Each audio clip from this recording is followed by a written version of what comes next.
제10장. 그때 여호와께서 내게 이르시기를, 너는 처음과 같은 두 돌판을 다듬어 가지고 산에 올라 내게로 나오고 또 나무궤 하나를 만들라. 내가 깨트린 처음 판에 쓴 말을 내가 그 판에 쓰리니 너는 그것을 그 궤에 넣으라.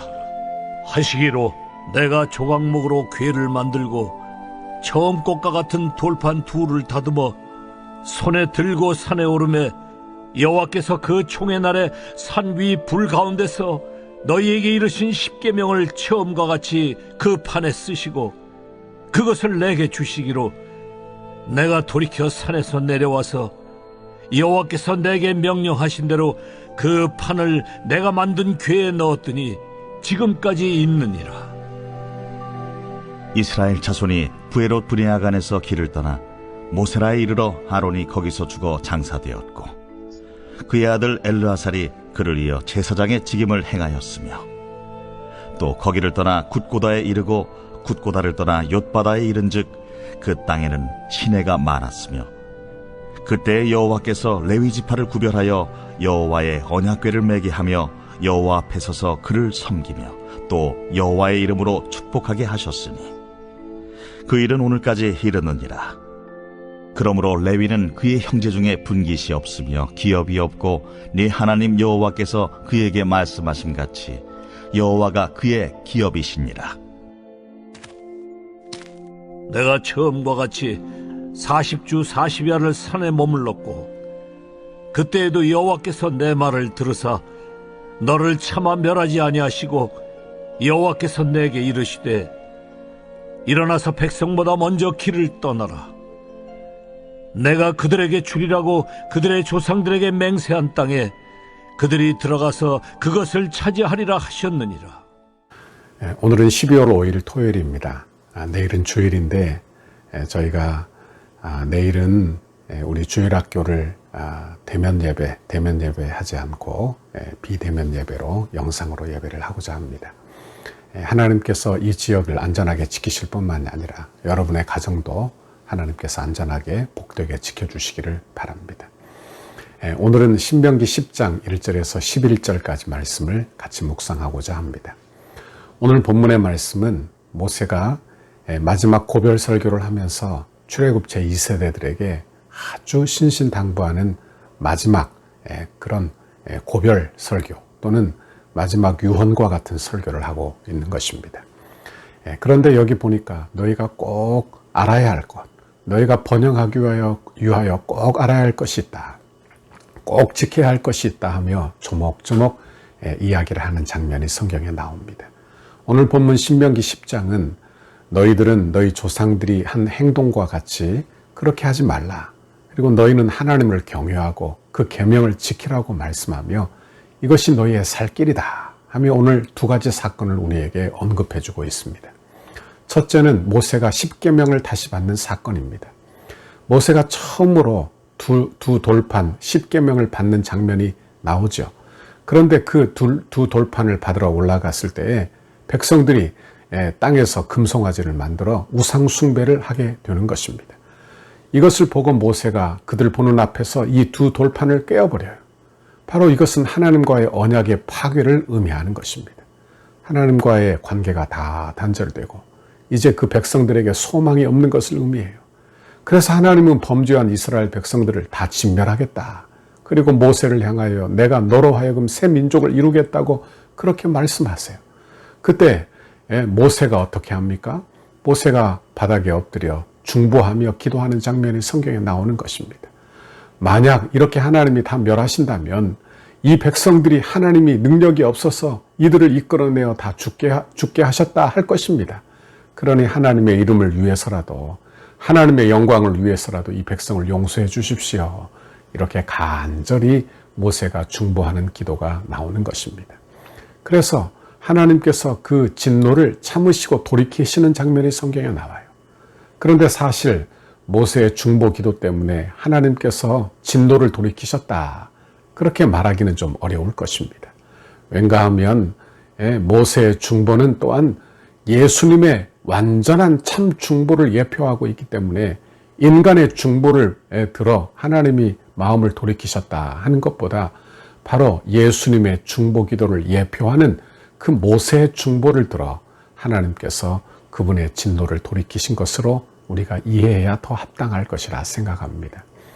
이제 하나님은 모세를 다시 시내산으로 불러서 계명을 다시 주십니다. 그 말씀이 오늘 본문의 1절과 5절에 나오는 말씀이에요. 두 번째 돌판, 이 두 번째 돌판은 하나님의 국률의 율법이에요. 이 두 번째의 율법은 하나님의 회복의 율법이 되는 것입니다. 백성들은 언약을 어겨서 다 죽을 수밖에 없지만 모세가 예표하는 참 중보자 예수 그리스도로 말미암아 다시 하나님의 말씀과 국률을 받은 거예요. 이스라엘 백성들을 보세요. 그들은요, 언약을 지킬 수 있는 능력이 있는 민족이 아닌 것입니다. 모세가 하나님의 언약을 기억해서 용서해달라 했지만, 하나님의 이름을 위해서라도, 하나님의 영광을 위해서라도 용서해달라 했지만, 그들은 그 기도를 응답받아 다시 그 언약을 지킬 만한 능력이 없는 민족이라는 것을 우리가 기억할 필요가 있는 것입니다. 그들은 하나님이 용서해 준다 하여도 그들은 목이 곧은 백성이며 자신의 힘으로는 스스로 구원받을 수 없고 자신의 힘으로는 스스로 이 율법을 지킬 수 없는 악한 죄인이라는 것을 알게 되는 것입니다. 이것은 우리도 마찬가지예요. 우리도 우리의 힘으로 구원에 이룰 수 없습니다. 그러므로 이 첫 돌파는 어찌 보면 우리의 죄성이라 말할 수 있고, 어떤 다른 의미에서 두 번째 돌파는 하나님의 예수 그리스도를 상징하는 어떤 은혜라, 그렇게도 말할 수 있을 것입니다. 우리의 죄성은 도무지 하나님의 언약을 지킬 수 없어요. 우리의 죄성은 처음부터 완벽하게 타락한 죄성이기 때문에 우리가 우리의 힘으로 스스로 구원에 이를 수 없다는 말씀입니다. 그러므로 우리에게는 모세보다 더 뛰어난 참 중보자가 필요한 거예요. 모세는 이스라엘 백성들을 위해서 어떤 기도를 했습니까? 자신의 이름을 생명책에서 지워달라고 중보하며 기도했습니다. 사실 하나님께서 모세의 이름을 생명책에서 지우지 않고 그들을 회복시키셨습니다. 그러나 우리 예수님은 어떠세요? 우리 예수님은 우리를 위하여 이 땅에 오시고, 우리를 위하여 죄를 다 짊어지시고, 우리를 위하여 지옥 형벌을 다 받으심으로, 죽음의 형벌을 받으심으로 우리를 구원하신 줄 믿습니다. 그러므로 우리에게는 우리의 행위가 소망이 되는 것이 아니라 오직 예수 그리스도밖에 우리의 소망이 없다는 것을 우리는 기억하고 알 수 있기를 바랍니다. 여러분, 우리는 도저히 우리의 힘으로는 안 되는 거예요. 그러므로 하나님의 은혜로, 오직 예수 그리스도의 은혜로, 그분의 헌신과 그의 공로로 우리가 하나님 앞에 구원을 얻게 된다는 것을 우리는 기억할 수 있기를 바랍니다. 두 번째 나오는 사건은 아론의 죽음과 그리고 레위 쥐파에 대한 말씀입니다. 6절 말씀을 한번 보십시오. 제가 읽어드립니다. 이스라엘 자손이 부에롯 브네야 아간에서 길을 떠나 모세라에 이르러 아론이 거기서 죽어 장사되었고, 그의 아들 엘르아살이 그를 이어 제사장의 직분을 행하였으며. 그래요. 아론이 어디에서 죽었어요? 여기 모세라라는 곳에 이르러 죽게 되는 것입니다. 아론은 어떤 사람입니까? 존귀한 대제사장의 직분을 가진 사람이에요. 그런데 그는 한없이 연약한 인간에 불과한 거예요. 그가 대제사장으로 백성들을 대표하여 하나님의 존전에 나가 하나님을 경배할 그런 직분인데, 그는 어떻게 했습니까? 모세가 보이지 않을 때 금을 모아 금송아지를 만들어 우상 숭배하는데 가장 앞장섰던 사람이 바로 아론이에요.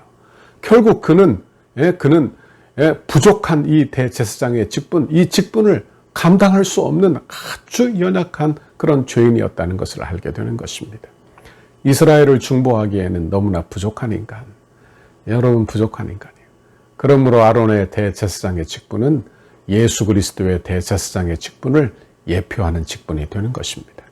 우리에게는 참 좋으신 대제사장 예수 그리스도가 계십니다. 히브리서 4장 14절에 보면, 그러므로 우리에게 큰 대제사장이 계시니 승천하신 이 곧 하나님의 아들 예수시라. 우리가 믿는 도리를 굳게 잡을지어다. 히브리서 4장 15절에도 보니까 우리에게 있는 대제사장은 우리의 연약함을 동정하지 못하실 리가 아니요 모든 일에 우리와 똑같이 시험을 받으신 이로되 죄는 없으시니라 그랬어요. 우리 예수님이 어떤 분이시라고요? 우리 예수님은 죄가 없으신 분이에요. 그리고 인간 대제사장과는 다른 분이세요. 그분은 참 하나님이십니다. 그분은 온전한 대제사장이 되시는 것입니다. 우리의 연약함을 동정하시는 뿐만이 아니라 죄가 없으심으로 영원한 대제사장의 직분을 감당하고 계시는 거예요. 그러므로 우리에게 이 영원한 대제사장 예수님이 참 소망 되시는 줄 믿습니다. 이제 8절 이하에 보면 레위 지파에 대한 이야기가 나와요. 하나님은 하나님 자신을 위하여 한 지파를 구별하여 택하여 자신의 소유 삼는 것입니다. 사실 이스라엘 백성들이 다 이 모든 민족 중에 택하여 자기 것을 삼았어요. 그러나 그 중에서도 한 지파, 레위 지파를 하나님의 것으로 삼았는데, 그러므로 9절에 이렇게 말씀하고 있어요. 9절을 보세요. 그러므로 레위는 그의 형제 중에 분깃이 없으며 기업이 없고 내 하나님 여호와께서 그에게 말씀하심 같이 여호와가 그의 기업이시니라 그랬습니다. 여기 보십시오. 레위 지파는 형제 중에서 분깃을 갖지 못했어요. 다시 말하면 땅을 분배받지 못했다는 이야기예요. 어찌 보면 참 불공평한 이야기가 아닙니까?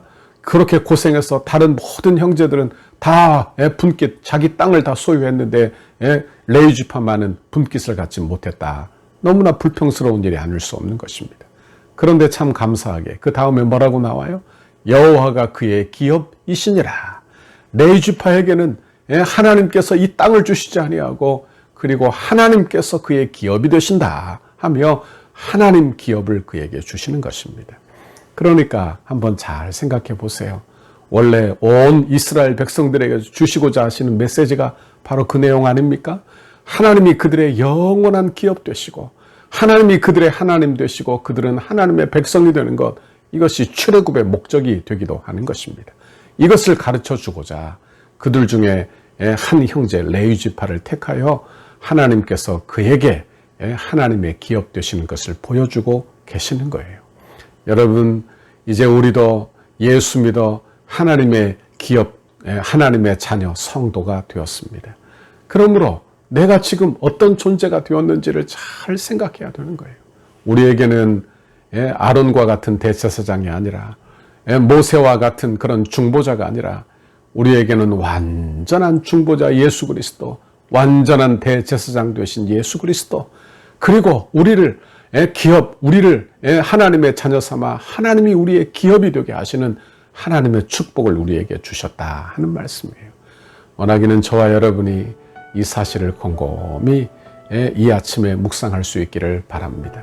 우리가 받은 복이 얼마나 큰 복인지, 그리고 내가 누리는 복이 얼마나 큰 복인지 그렇게 묵상하고 감사하는 이 아침 되기를 바랍니다. 내일은 주일입니다.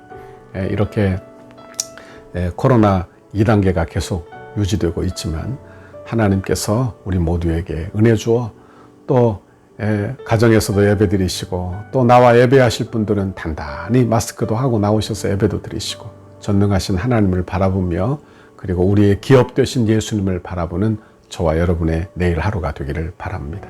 오늘 하루 기도하시면서 내가 내일 예배하는 사람 되게 해달라고 간구하고 기도하여 응답받는 저와 여러분의 오늘 하루가 되기를 바랍니다. 하나님의 은혜를 주시기를 주님의 이름으로 축원합니다. 같이 기도하겠습니다. 하나님 아버지, 고맙고 감사합니다.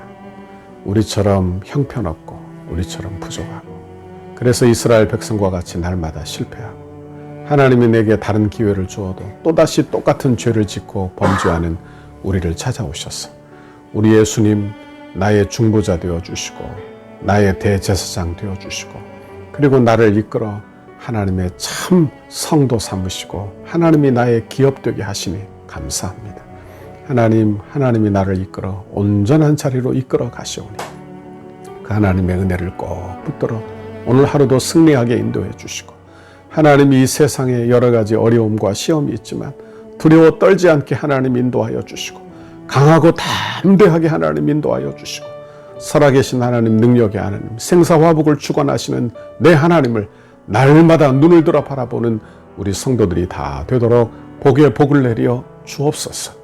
내일도 하나님 귀한 주일입니다.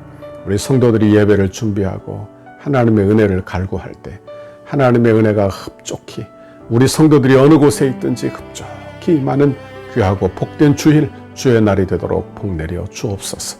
감사합니다. 예수님 이름으로 기도하옵나이다. 아멘. 우리 교회를 향한 주님의 뜻을 이루소서. 100대 기도문 토요일 19페이지, 주일 5페이지 함께 기도하겠습니다.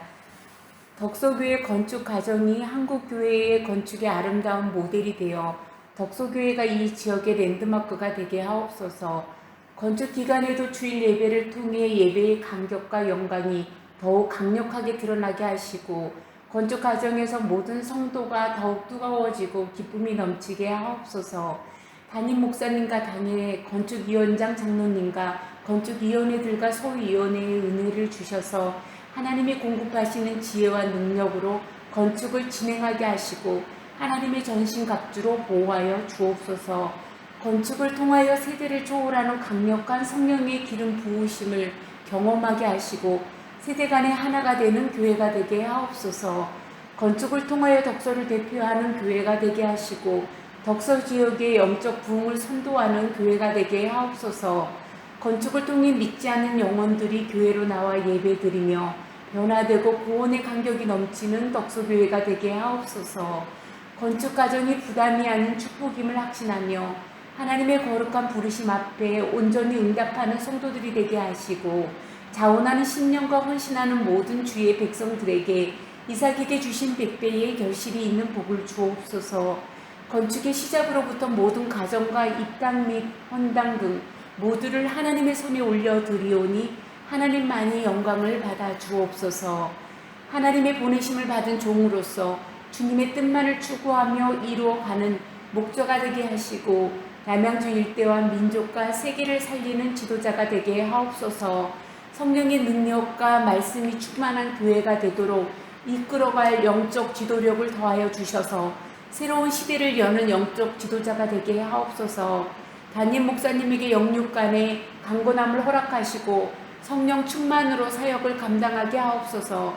맡겨주신 사역을 감당하실 때에 하늘의 지혜와 능력으로 붙잡아 주시고 온 교회의 주님의 비전을 세워가기에 부족함이 없이 능히 감당하게 하옵소서.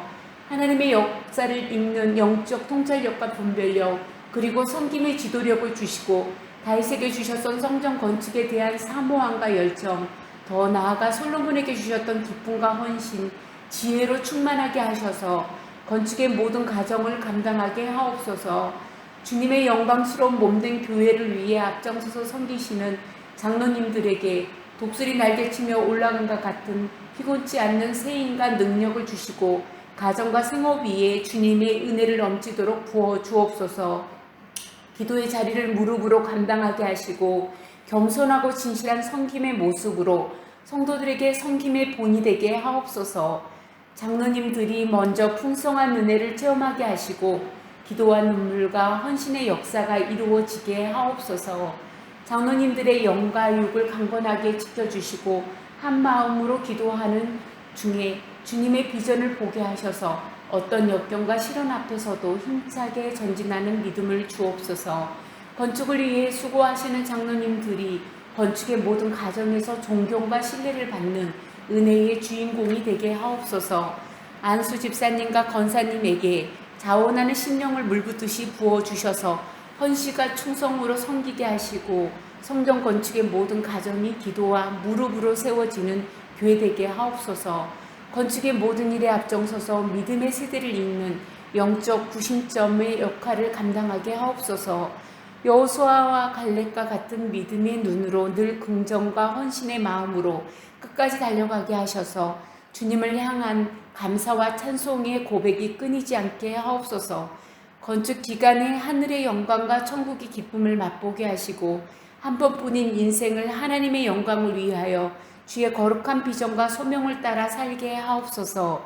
믿음의 기초 위에 기도와 헌신의 벽돌을 쌓아 올리며 주님의 몸된 교회를 이루어가게 하시고 안수 집사님, 권사님들의 가정과 생업 위에 주님의 은혜와 보호하심이 넘치게 하옵소서.